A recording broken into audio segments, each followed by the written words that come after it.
Halo teman-teman, kembali bertemu dengan saya lagi di Wani Darmawan Bercerita. Nah, setelah kemarin saya bercerita tentang buku saya yang judulnya adalah Andai Aku Seorang Pesilat. Kemarin saya bercerita tentang buku ini. Sekarang saya akan bercerita tentang buku lanjut, yaitu Jurus Hidup Memenangi Pertarungan. Sebagaimana yang kemarin saya ceritakan tentang buku Andai Aku Seorang Pesilat,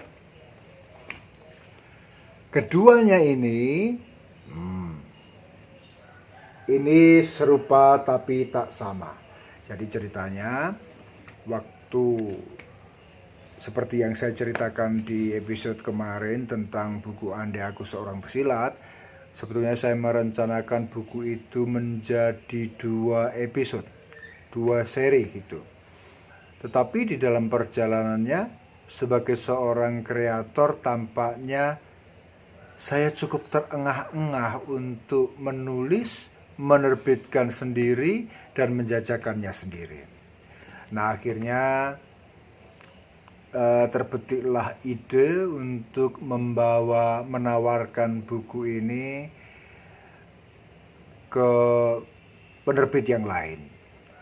Nah, di buku Andai Aku Seorang Pesilat yang memuat 20 lebih dari tulisan itu, kemudian saya gabung dengan rencana yang episode kedua itu. Saya gabung menjadi 59 tulisan tentang spiritualitas silat. Yang kemudian antara saya dengan penerbit dalam hal ini adalah Bentang Pustaka.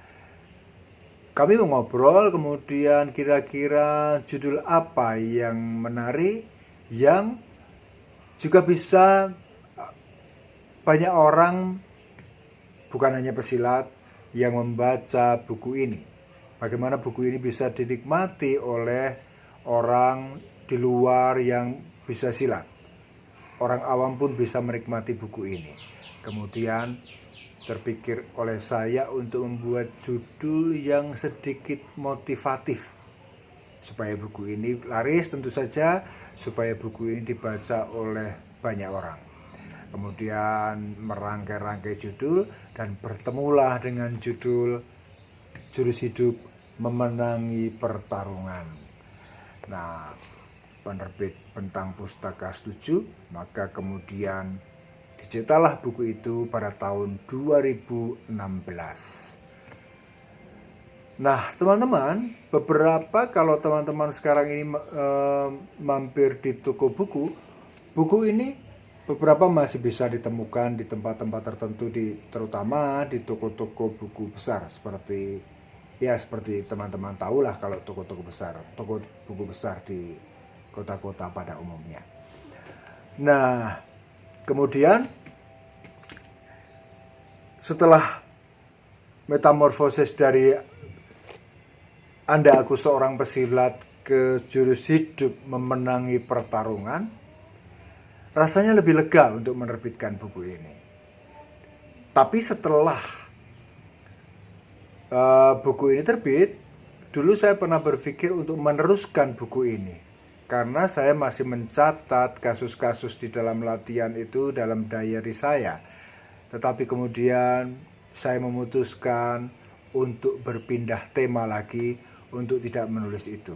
Cukuplah tulisan ini sampai di sini, dan akan saya push, akan saya dorong sampai kemana gagasan ini bisa dibaca oleh banyak orang. Begitu teman-teman, cerita saya kali ini tentang buku saya Jurus Hidup Memenangi Pertarungan. Sampai ketemu di Wani Darmawan Bercerita dalam episode cerita tentang buku saya yang selanjutnya. Salam bercerita.